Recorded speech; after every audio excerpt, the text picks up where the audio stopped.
Hey everyone, this is Quakeman. This is going to be a very strange video, I guess. Making a sort of discussion, talk, thoughts process.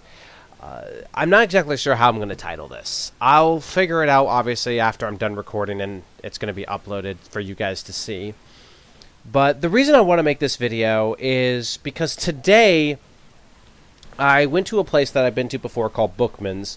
I've made a video about it like 4 years ago or something like that when I got the Resident Evil Biohazard Outbreak CD, or the music CD. You can find the video later. But I went to Bookman's today, trying to sell something in particular.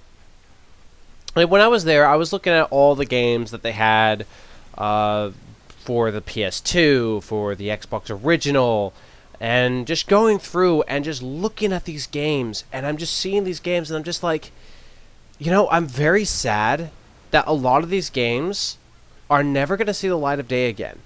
Not because, oh, they're never going to get an HD release, but because they were considered mediocre.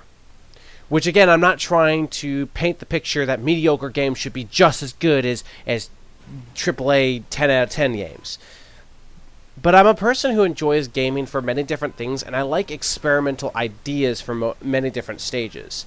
If a game doesn't have a monetary value, in my opinion, I don't like touching it. But if it has something of interest, regardless of how much I think it's a terrible game, I may still enjoy it. It's why there's games I've played over the years that if people were to look at my Xbox 360's Gamerscore account and look at all the games I've played, there are some games that most people have probably never played, nor want to play, nor care to play, because they rather stick with the games that they know of and want to invest in, like, and again, this is not a attack or insult to these games, but things like Gears of War, Halo, Call of Duty, or Battlefield, the common games that mostly get played on Xbox Live for that system. But there are games that get released that get painted pretty bad, with a 6 out of 10 or a 5 out of 10 by the reviewers and the critics and things. Now, that's not saying that those games are good by any means. They're not like they're just as good as Call of Duty or just as good as Halo.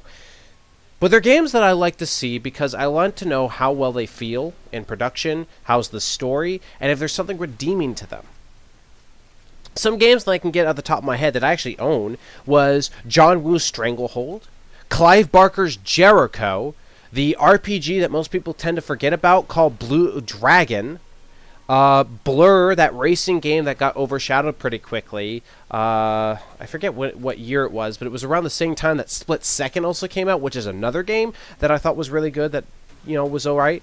The Condemned 2, the sequel to the Condemned Criminal Origins, which was kind of a launch title that really some very good survival horror mechanics for that game at the time, and people ignored the second one because they thought it was dumb, and in story it was, but I still thought gameplay mechanic and some of its multiplayer tactics were pretty cool. The list goes on. There's a bunch of games that I see that get painted as the worst game in the world. Don't buy it because it's a 3 out of 10. And then I play them myself, and I'm just kind of like, what are they seeing that I'm not seeing sometimes? There was a game that I remember reading that got reviewed by official Xbox magazine called Operation Darkness. This was a game by Atlas, I believe. Yeah, let me go grab the box. Yeah, it was by Atlas. It was a game that uses a turn-based mechanic similar to if you think of Final Fantasy Tactics, I feel. And it takes place like in World War II, where you were on a team who are werewolves against Nazis, zombies, or something like that, or vampires, or I don't know. It basically has supernatural shit in World War II, and it's turn-based. It's clearly a Japanese-style game, and this was panned by a bunch of people. People said that the game was terrible, the controls were bad, the interface wasn't good. I've been playing it for about 2 hours, and I've been enjoying it. Granted, I haven't beaten it yet, so obviously that criticism doesn't help. It's not good for a lot of reasons. Like, the interface is not good. There's some symbols that the game doesn't explain exactly what they do. Some of the stuff that you do to defend yourself doesn't work like it should. But maybe I'm just not reading correctly. But I thought this game was still interesting in its style, in its ideas. The story was actually pretty interesting, and I want to beat this game to see how it goes. Just stuff like that. Recently, I picked up 2 games. One called Fracture, a game where if I remember correctly, you like change the terrain. You either grow it or short it or something like that. It's a third-person shooter game. And this game that I never heard of called Majin and the Forsaken Forest. Definitely a Japanese game style. And it looks interesting. Reminds me of Cameo, another game that was overshadowed when that was made by, I think that was a Rare game. And that was actually really good for the 360, was Cameo.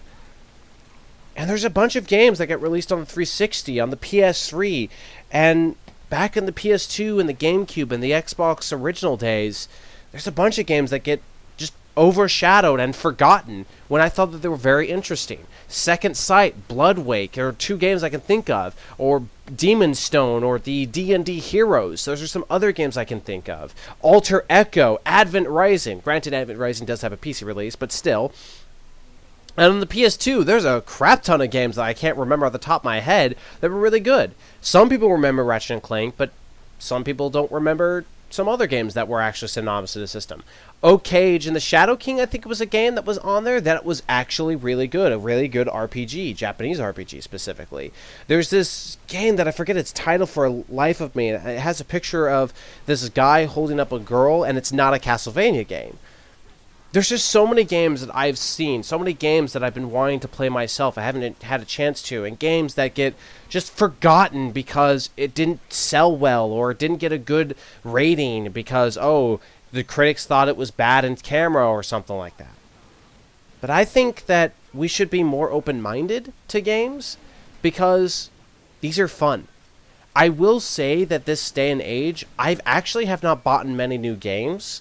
And granted, it's probably because I'm 24. Oh, geez, I'm an old person and all this other stuff. But there's something about going back and seeing the collection of the games I've collected that's still small, but trying to get up there. For the N64, for the Dreamcast, PlayStation 1, PlayStation 2, GameCube, original Xbox, and some PC titles.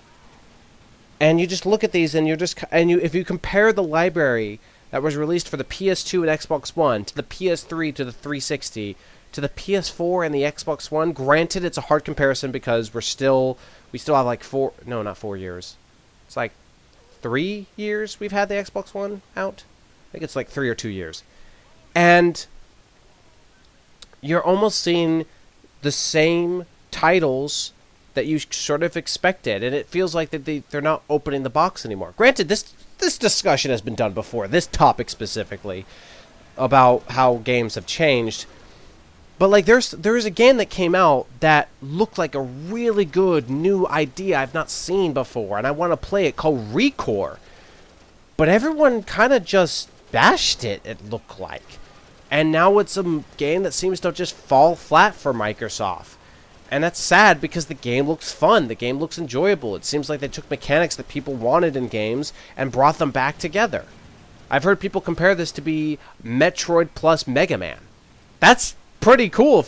I mean, I love Metroid. Like Mega Man slightly. I haven't enjoyed it as much as anyone else.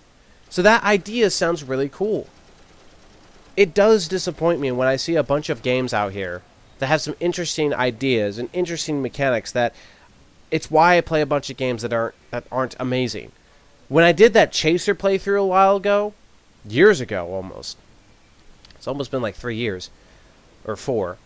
When I did Chaser, I didn't know what to expect. My friend bought me it on Steam. Never heard of it before, and first-person shooters are usually the genres I enjoy. And playing it, I see how terrible it is in many different ways, but I enjoyed it. I enjoyed what the game was trying to do for its time of being released. And this is the same situation I have with discovering games like Alpha Prime and Chrome. 2 other games that get ridiculed for either bad AI, bad gameplay design, or something of the sort. But there's something interesting to these games. It's the same with all games. And I kind of wish that some of these games could be enjoyed again and played again. But that's really hard to do because some games can be cheap, some of them are hard to find. And it's sad that we're losing gaming history over time because of this. I don't know. I just felt like talking about it after seeing these games that I see. If you enjoyed what I was talking about and you understand what I was kind of trying to talk about, thank you so much. But I'll leave it at that. You guys have a wonderful day and take care, and hopefully you enjoyed this today.